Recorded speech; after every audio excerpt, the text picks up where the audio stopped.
Hello and welcome to the Fisher Investments Market Insights podcast, a podcast where we discuss our firm's latest thoughts on global capital markets and current events. I'm Naj Srinivas, Senior Vice President of Corporate Communications here at the firm. Today's episode is part two of our listener mailbag. In part one, we answered listener questions about cryptocurrencies, Bitcoin, and we examined whether there's anything behind all the recent talk of inflation. If you haven't listened to part one, I encourage you to check it out. Part two today again features Michael Hanson, Senior Vice President of Research, a member of our Investment Policy Committee, and the host of the Well Read Investor podcast. In today's episode, we're going to dive into questions around global trade, and Mike also explains the connections he sees with cybersecurity issues.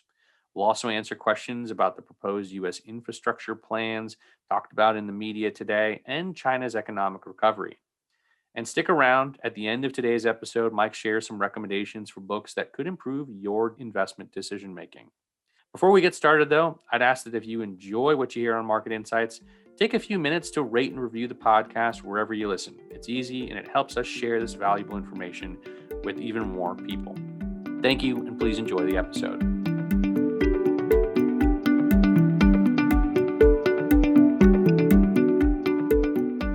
Another popular story you mentioned 4 years ago, but another popular story just a couple of years ago was trade. Talk of trade tariffs, talk of trade barriers. Trade seems to be in the news again a little bit, tied to things like the UK and Europe and the United States and what trade deals President Biden might want to enact or ratify. So what's your view of trade and how that actually impacts markets and the economy? Do we need to see big, broad, sweeping trade deals, or is the status quo enough to keep the bull market running and the economy humming along? Yeah, I'm sort of an old school type of person in the sense that I tend to have the view that what a government entity can do is make things easier for trade. They can't necessarily just create trade, or they can't create all of a sudden a new economic prosperity out of thin air. What they can do is make the conditions better for countries, whatever they may be doing, to bring their competitive advantages to market and to trade with the rest of the world. And I fundamentally believe that to be a good thing. But it gets very geopolitically fraught, of course.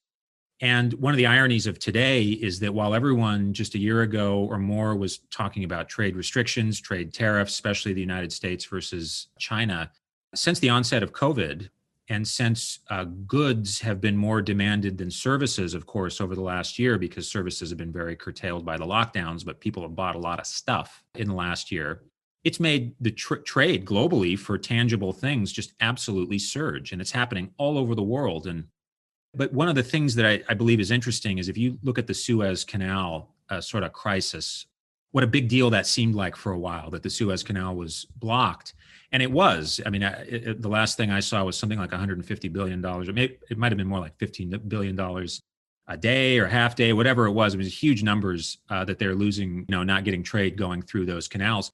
And yet, asset prices didn't move that much. And even commodity prices didn't really react the way you might think. And one of the reasons for that is because trade is so globally interconnected now. It goes everywhere. There are ways to supply the world with things that are redundant and can happen in many ways. The sophistication of the trade routes is increasing.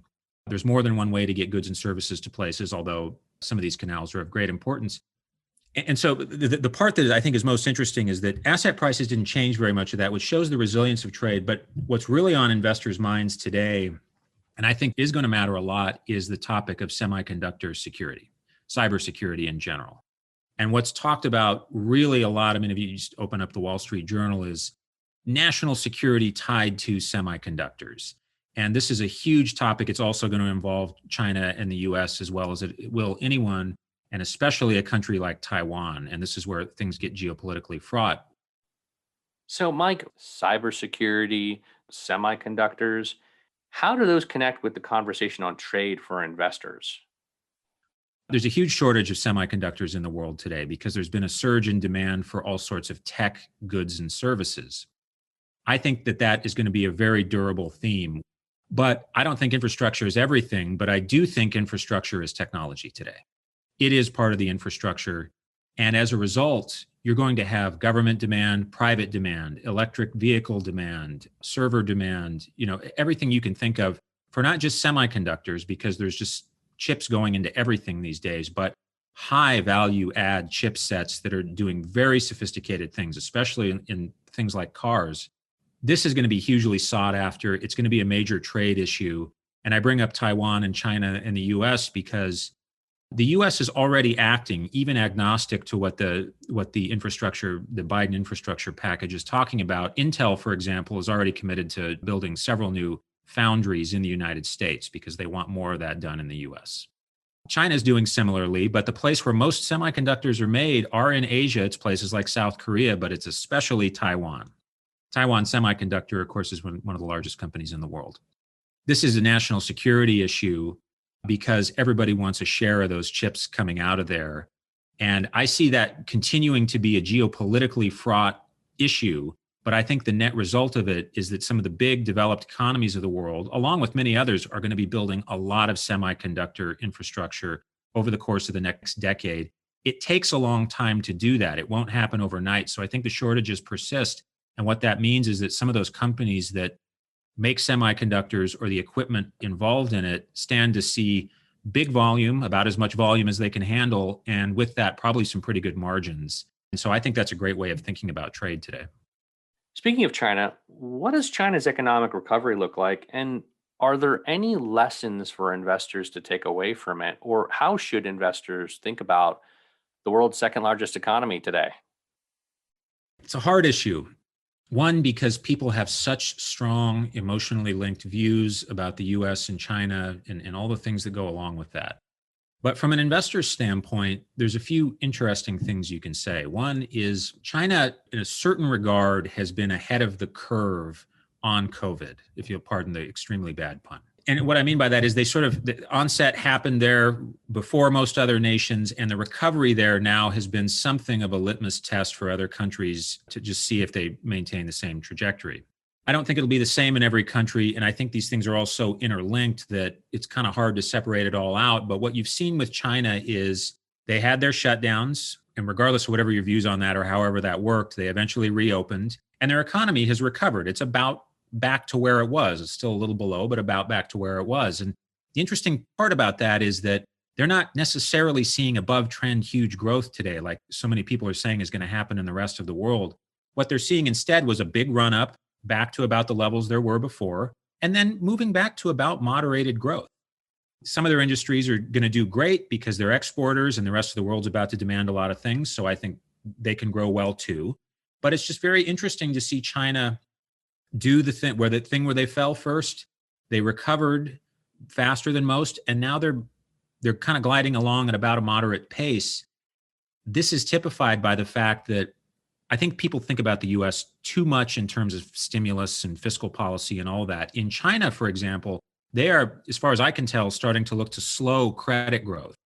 And when you slow credit growth, especially in China, it means you're not going to have this white hot economic numbers. It's just part of how that works. And I see a similar thing happening in the United States and elsewhere. We're going to have a pickup in loans as the economy fully reopens, but there aren't truly great reasons to think we're just going to continue on with that on and on. And I think in that sense, China is a pretty good exemplar of what we may expect for the rest of the world over the next year or two. Mike, you just mentioned infrastructure and President Biden's infrastructure bill tied to a potential spending bill as well. What's your take on these infrastructure bills? And do you actually end up seeing the impact in the market tied to companies that may directly benefit from such bills? I mean, you don't have to look too far back, maybe back to 2010 for the last infrastructure bill. Did we see measurable growth for companies that benefited from that last bill that the US government passed, for example? Yeah, you bring up a very important way of thinking about infrastructure, Naj, I think, because there will be groups, industries, specific companies that benefit. That's part of the nature of this. I mean, these are big dollars. It's not small. These are not small numbers we're generally talking about, whether it's infrastructure or stimulus. So there will be beneficiaries. Separate question, though, is what does it mean on a macro scale across all of it? That's a very different question. The history of stimulus in the United States which is the best place to measure it because you just got great data and you can see it through time, is very limited. And you can look at this every which way you want. There is stimulus that is tax cuts or versions of that. There is stimulus that's new spending. All sorts of reconciliation bills going back to the 70s, you can look at them. And the net effect of stimulus in almost all examples, with really no exceptions, is it's not very much. And not only is it not very much, but the effect is fleeting. And this is just part of the, and so as an investor, this is a crucial point because it's not just that. It's that markets price forward. And because whatever form this ends up taking now, it's broadly sort of known, at least this first part of it as it stands today, what it's going to be, the infrastructure bill, reconciliation, whatever it is. Markets have an opportunity to price that in anticipation. And so the effect of it, especially on asset prices, is either here now or already past, but it's not in the future. And this is just one of those things that's so counterintuitive. It's tough for investors to understand, but it's true because I get questions frequently. They say, well, the infrastructure plan is on. Shouldn't you buy in heavy industrials or whatever it is? And you say to yourself, well, not really, because markets anticipate. And so if you thought that was going to happen, you should have been there already because you're probably not going to get anything much from here. And knowing that stimulus on a macro scale doesn't tend to be as stimulative as people tend to believe, which doesn't mean it doesn't help. But net on a macro scale, if you're expecting this infrastructure bill to be part of the argument that makes the economy run higher for longer over, let's say several years, I'm really quite skeptical of it.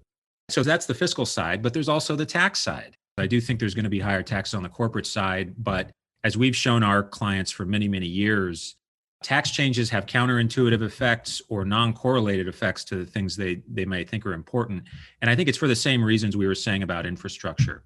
Tax changes are so well telegraphed, they're so far talked about in advance before they take an effect that asset prices have an opportunity to move long before they're enacted. And so to the extent we will have new taxes, which I think we will have some, the markets are digesting that here and now or have already done so. And so it's another classic example of you think you're anticipating, you're not really, because the market is already ahead of these things. And that which is widely known, you either need to know something very different or make the assumption that the market has in fact priced a lot of this in.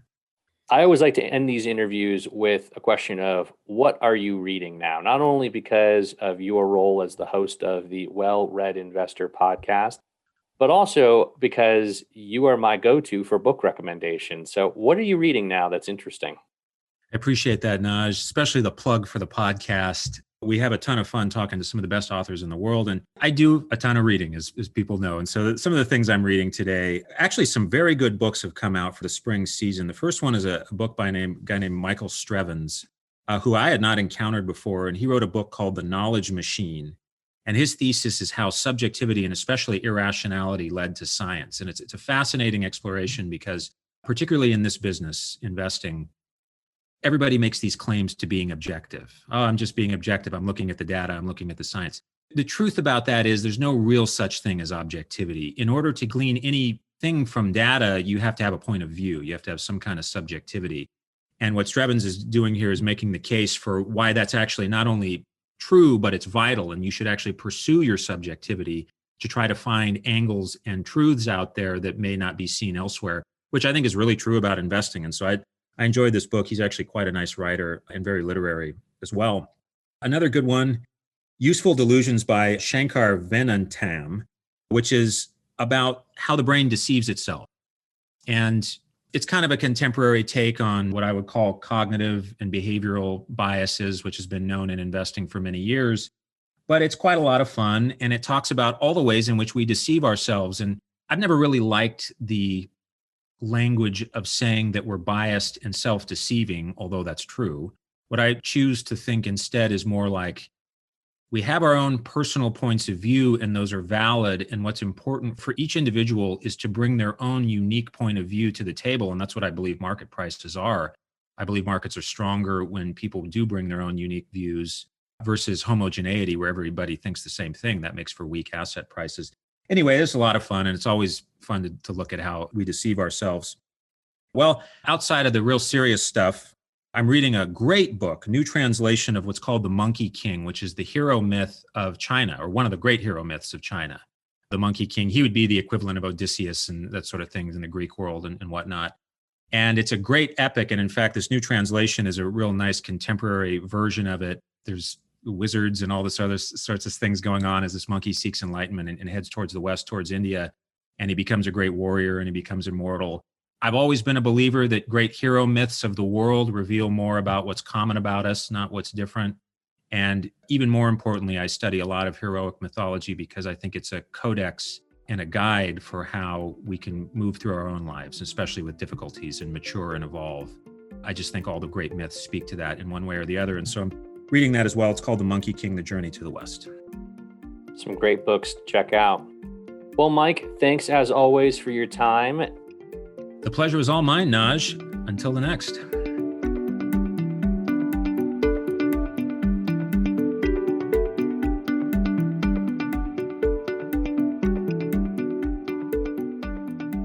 That's part 2 of our listener mailbag. A huge thanks to my good friend Mike Hanson for sharing his insights with us.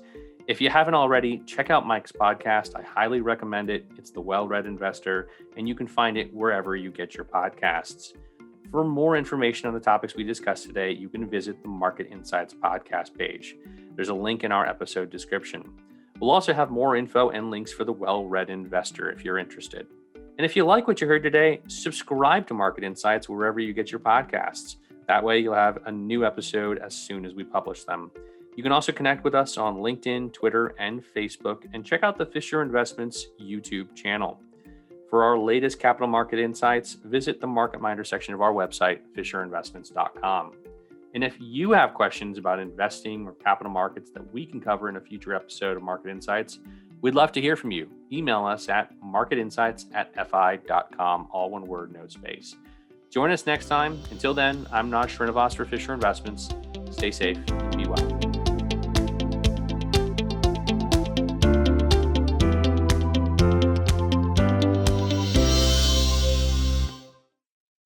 Investing in securities involves the risk of loss. The content of this podcast represents the opinions and viewpoints of Fisher Investments and should not be regarded as personal investment advice.